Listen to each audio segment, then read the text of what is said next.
शौक को कभी पाला नहीं जाता, कांच के खिलौनों को कभी उछाला नहीं जाता, मिल जाती है मंजिल कोशिश करने पर, हर बात को किस्मत पर टाला नहीं जाता, हर बात को किस्मत पर टाला नहीं जाता। नमस्कार जय हिंद साथियों, आपका स्वागत है आपके education platform GK glory study पर। साथियों, आज हम आपके लिए वनपाल वनरक्षक परीक्षा 2022 की सिलेक्शन वाली क्लास लेकर आए हैं, तो इस क्लास को मिस मत करना। और हाँ, अगर चैनल पर नए हो तो चैनल को सब्सक्राइब और इस क्लास को लाइक अवश्य करें। तो ये क्लास आपकी होने वाली है सिलेक्शन वाली क्लास, सिलेक्शन तो पक्का है। तो बढ़ते हैं हमारे प्रश्नों की तरफ। इसमें आपका पहला प्रश्न है कि किसने मेवाड़ की राजधानी नागदा से चित्तौड़ स्थानांतरित की? Option A Jatra Singh, B Allat, C Uday Singh या डी अल्तमस। करेक्ट आंसर हो क्या हो जाएगा भाई? मेवाड़ की राजधानी नागदा से चित्तौड़ स्थानांतरित करने वाले शासक ऑप्शन हो ए जत्र सिंह।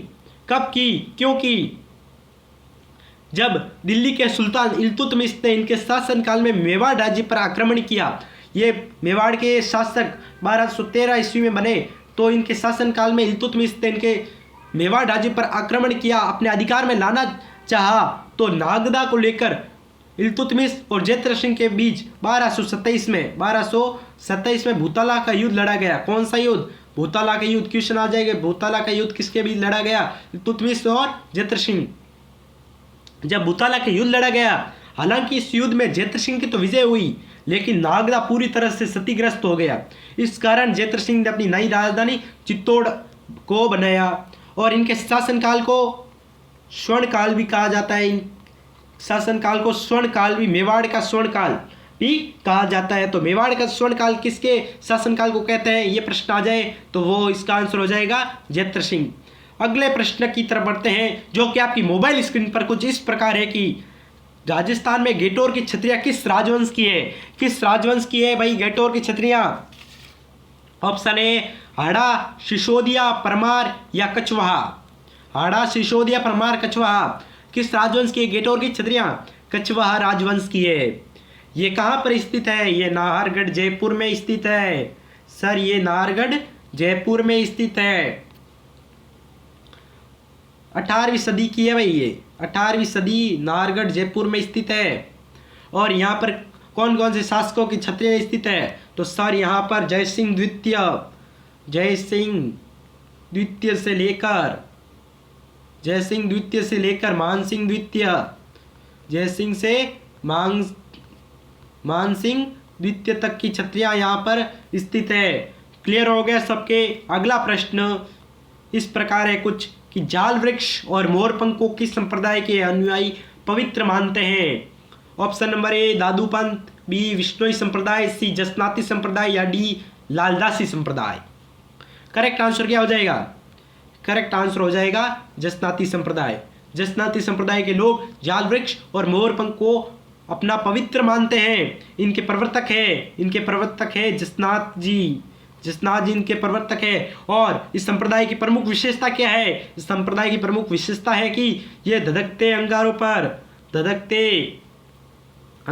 नृत्य करते हैं। धधकते अंगारों पर नृत्य। और ये इनका प्रमुख पीठ, मुख्य स्थल कहाँ पर है? मुख्य स्थल है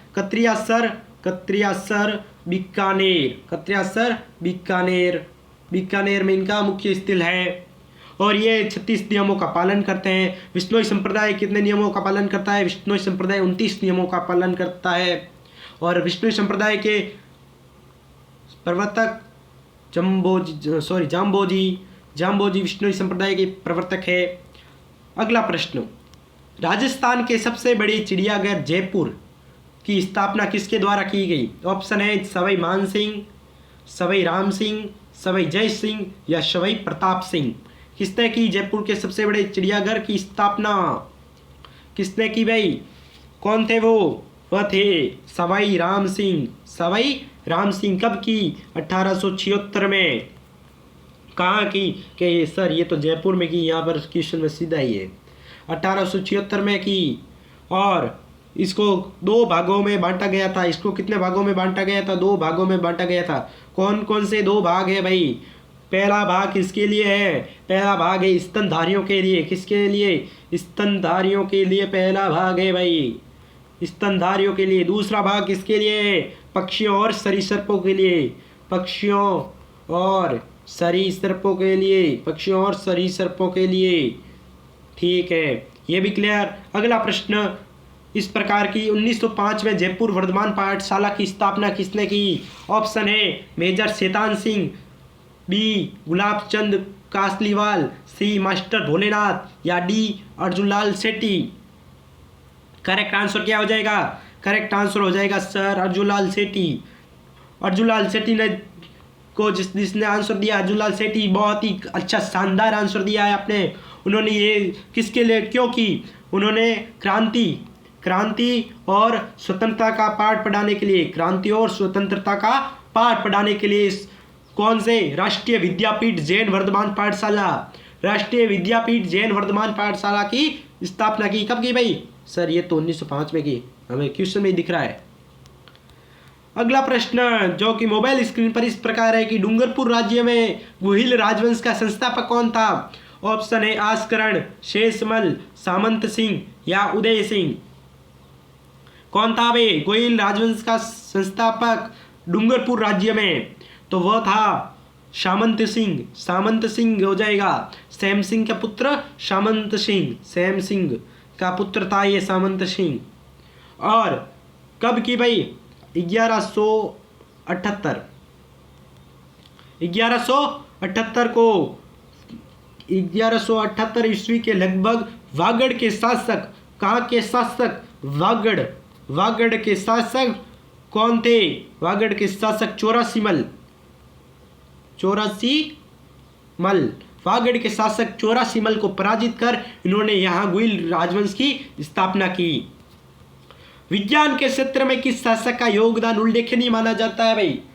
विज्ञान के क्षेत्र में किस शासक का योगदान उल्लेखनीय माना जाता है? ऑप्शन है मिर्जा राय जयसिंह, सवाई जय सिंह, महाराणा कुंभा या महाराजा गंगा सिंह। कौन हो जाएंगे? जिसने यूक्लिड की एलिमेंट्स ऑफ ज्योमेट्री का संस्कृत में अनुवाद किया। संस्कृत में अनुवाद किसने किया भाई? सवाई जय सिंह ने। कौन हो जाएंगे? आंसर क्या हो जाएगा? सवाई जय सिंह। सवाई जय सिंह जो कि एक गणित, वास्तुकला और खगोल विज्ञान की उनमें बहुत ही रुचि थी। उन्होंने अपनी राजधानी जयपुर से कई स्थानों पर जंतर मंतर वेधशालाओं की स्थापना की। जयपुर के अलावा भी इन्होंने जंतर मंतर वेधशाला की स्थापना की और इन्होंने एलिमेंट्स ऑफ ज्योमेट्री का संस्कृत में अनुवाद किया। संस्कृत में अनुवाद करने वाले पहले शासक प्रश्न आ सकता है सवाई जय सिंह हो जाएगी, जिसने यूक्लिड की गणित का संस्कृत में अनुवाद किया। जैसलमेर में बहुत ही शानदार प्रश्न यहाँ पर पूछा गया है कि भाई बहुत ही शानदार जैसलमेर में 1550 ईस्वी के में वहाँ के शासक लूणकरण के समय अर्धशाका क्यों हुआ भाई? ऑप्शन है इसमें केसरिया तो हुआ किंतु जौहर नहीं हुआ, केसरिया भी हुआ और जौहर भी हुआ। जौहर तो हुए किंतु केसरिया नहीं हुआ, केसरिया भी नहीं हुआ और जौहर भी नहीं हुआ। क्या होगा भाई आंसर? करेक्ट आंसर क्या हो जाएगा? करेक्ट आंसर हो जाएगा कि इसमें केसरिया तो हुआ किंतु जौहर नहीं हुआ। क्या होगा? केसरिया तो हुआ किंतु जौहर नहीं हुआ। और इसमें जैसलमेर का किला ढाई साके के लिए प्रसिद्ध है। ढाई साके के लिए प्रसिद्ध किला जैसलमेर का किला। क्वेश्चन आ जाए तो ये करके आ जाना, ढाई साके किसने ने पढ़ा था? ढाई साके जैसलमेर कौन कौन से ढाई साके थे? जिसमें से पहला साका कब हुआ? पहला साका हुआ था 1296 से लेकर 1316 1296 से 1316। पहला साका अलाउद्दीन और रावल मूलराज के बीच 1296 और 1316 में। दूसरा साका कब हुआ भाई? दूसरा साका हुआ था कब? 1357 से लेकर 1388 तक किसके बीच? दूसरा साका हुआ था फिरोज तुगलक और रावल दुद्दा। कब हुआ? 1357 से 1388 के मध्य फिरोज तुगलक और रावल दुद्दा के मध्य। तीसरा साका भाई किसके बीच हुआ? तीसरा साका हुआ था किसके बीच? तीसरा साका हुआ था 1550 ईस्वी में वहां के शासक लूणकरण और कंधार के अमीर अली, जो कि लूणकरण के बहुत ही घनिष्ठ मित्र थे।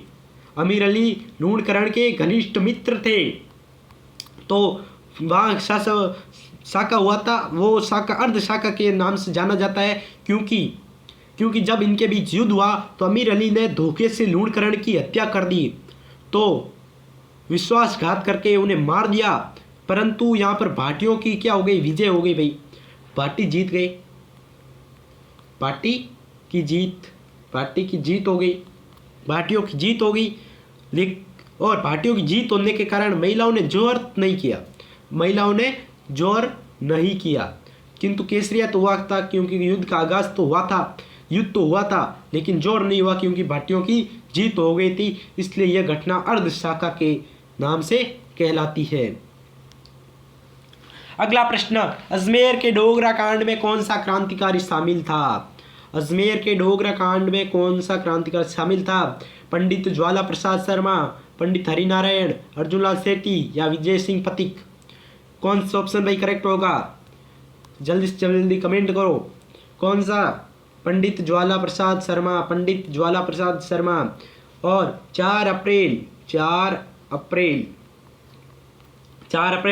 1935 को पंडित ज्वाला प्रसाद ने एक रणनीति बनाई कि अजमेर के पुलिस अधिकारी के लिए, जिसका नाम था पीएन डोगरा के विरुद्ध एक रणनीति बनाई कि इसको मार दे, कि इसकी हत्या की योजना बनाई थी। लेकिन इस योजना में डोगरा बच गया। पीएन डोगरा, जिसकी किस्मत अच्छी थी वो बच गया, और जिसकी किस्मत बुरी थी वो था उसका सहयोगी इंस्पेक्टर सलालुद्दीन की हत्या हो गई। सलालुद्दीन मारा गया। ठीक है भाई।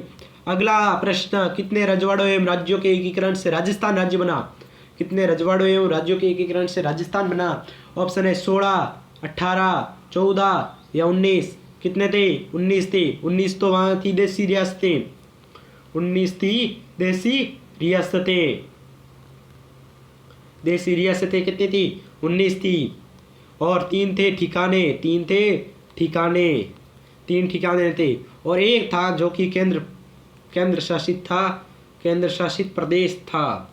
एक केंद्र शासित प्रदेश था, और उस केंद्र शासित प्रदेश का नाम था अजमेर मेरवाड़ा, जो कि अंग्रेजों के अधीन था। तो वो सीधे स्वतंत्र भारत में आ जाता। इसलिए 19 रियासतों और राज्यों के एकीकरण से राजस्थान राज्य बना। अगला, कौन सा युग्म असंगत है? लोक देवता और जन्म स्थान के बारे में कौन सा युग्म असंगत है? बाबा तल्लीनाथ, पांचोटा गांव जालोर, हड़बुजी सांकला, भुंडोल नागौर, झुंझारजी, इमलोआ सिक्कर, देव बाबा, मालानी बाड़मेर। कौन सा युग्म असंगत है भाई? जल्दी से जल्दी कमेंट करो। तो कौन सा युग्म असंगत है? देव बाबा और मालानी बाड़मेर, यह युग्म असंगत है। क्यों? क्योंकि देव बाबा का जन्म हुआ था नगड़ा भरतपुर। कहाँ हुआ था? नगड़ा भरतपुर में हुआ था। नगड़ा भरतपुर। देव बाबा का जन्म हुआ था नगड़ा भरतपुर। मालानी बाड़मेर में किसका जन्म हुआ भाई? मालानी बाड़मेर में हुआ था मल्लीनाथ जी का जन्म। किसका? मल्लीनाथ जी का जन्म। करेक्ट। अगला प्रश्न, निम्नलिखित में से किस स्थल से जाग बाबा की प्रतिमा प्राप्त हुई? जाग बाबा की प्रतिमा किस स्थान से प्राप्त हुई? आबानेरी, नोह, किराडू या बेराट? करेक्ट आंसर क्या होगा? करेक्ट आंसर हो जाएगा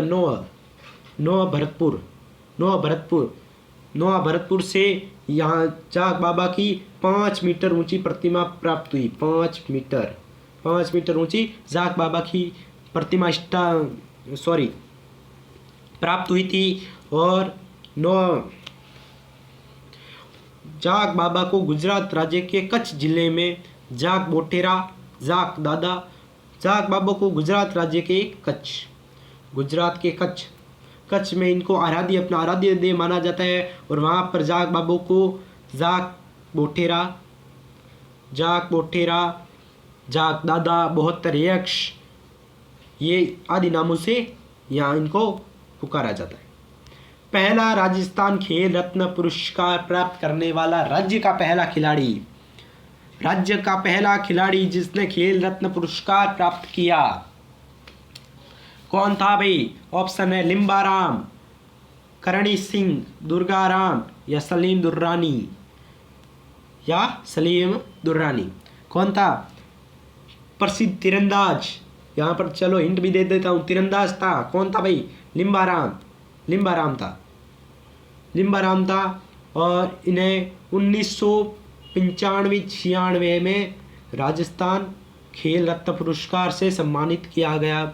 और फिर 1991 में इन्हें राजस्थान खेल रत्न पुरस्कार से पहले 1991 में इन्हें अर्जुन पुरस्कार से सम्मानित किया गया। और उन्होंने 1992 में एशियाई खेलों में विश्व रिकॉर्ड बनाकर स्वर्ण पदक जीता था। ठीक है, किस में जीता था? तीरंदाजी में। अगला प्रश्न आपकी मोबाइल स्क्रीन पर है कि नवलखा जैन मंदिर कहाँ स्थित है? ऑप्शन है जोधपुर, पाली, जालोर, सिरोही। जोधपुर, पाली, जालोर, सिरोही कहाँ पर स्थित है भाई? पाली में स्थित है। और ये पाली के सबसे पूज्य मंदिरों में से एक है। और ये जैन धर्म के 23वें तीर्थंकर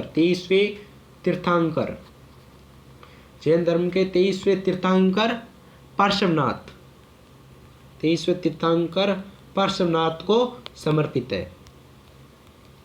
अगला प्रश्न कि काली सिंध एवं आबू नदियों के संगम पर कौन सा दुर्ग स्थित है?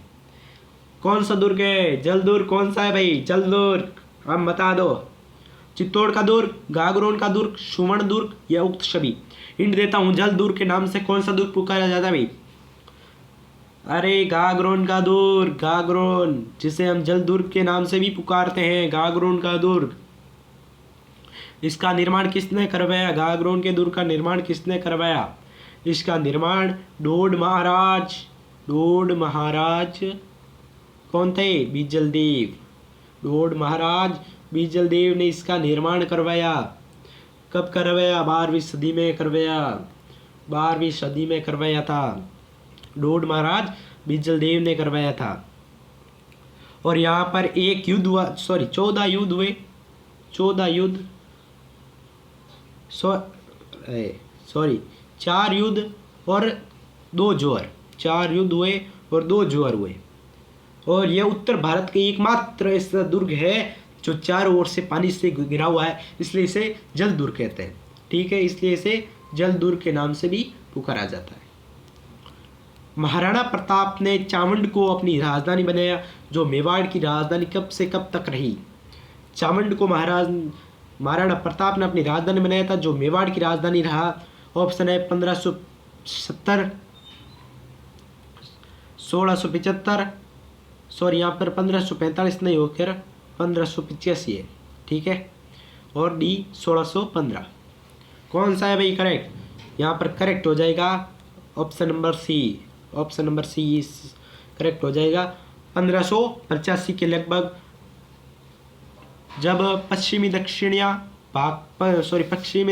दक्षिणी भाग के लूणा चामुंडिया को पराजित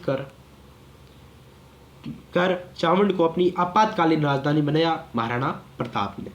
लूणा चामुंडिया को पराजित कर चावंड को अपनी आपातकालीन राजधानी बनाई थी। और ये 1585 से लेकर अगले 28 वर्षों तक मेवाड़ की राजधानी रहा। प्रश्न आ जाए कि चावंड मेवाड़ की राजधानी कितने वर्षों तक रही? 28 वर्षों तक रही। जोधपुर के निकट ओसिया में स्थित मंदिर समूह किस राजवंश की देन है? ओसिया में स्थित मंदिर समूह किस राजवंश की देन है? राठौड़, प्रतिहार, चौहान या गहलोत? क्या करेक्ट हो जाएगा? प्रतिहार राजवंश। प्रतिहार राजवंश। सवाई जय सिंह को मुगल सम्राटों द्वारा कुल कितनी बार मालवा का सूबेदार नियुक्त किया गया था? इंटरेस्टिंग, बहुत ही महत्वपूर्ण क्वेश्चन आ गया वापस। सवाई जय सिंह को मुगल सम्राटों द्वारा कुल कितनी बार मालवा का सूबेदार नियुक्त किया गया था? 5, 3, 9 या 4? 5, 3, 9 या 4? 3 बार। 3 बार। पहली बार किसके शासन में? पहली बार क्यों किया गया था? पहली बार उत्तर भारत में मराठाओं के प्रसार को रोकने के लिए फर्रुखसियर ने, पहली बार किसने? फर्रुखसियर ने सवाई जय सिंह को मालवा का सूबेदार नियुक्त किया। कब किया? पहली बार 1713 में किया। पहली बार 1713 में किया। ठीक है भाई। दूसरी बार कब किया गया? दूसरी बार कब किया गया भाई? दूसरी बार जय सिंह ने अपने राज्य की सुरक्षा के लिए विद्रोही मराठों से समझौता करना चाहते थे और इनके प्रस्ताव को बादशाह ने स्वीकार भी कर लिया, इसलिए इन्हें दूसरी बार में मालवा का सूबेदार नियुक्त कर लिया गया।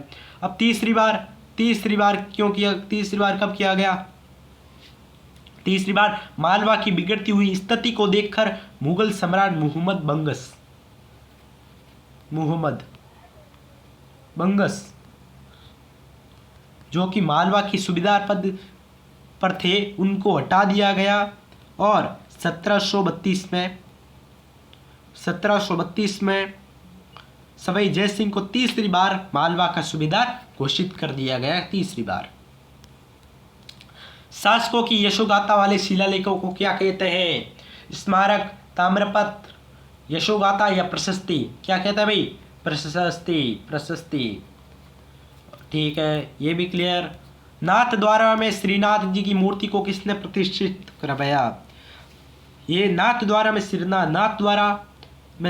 श्रीनाथ जी का मंदिर कहाँ स्थित है? यह राजसमंद में स्थित है। ये कहाँ स्थित है भाई? ये राजसमंद में स्थित है। और इसका निर्माण 17वीं सदी में किसने करवाया था? मेवाड़ के महाराणा राज सिंह ने करवाया।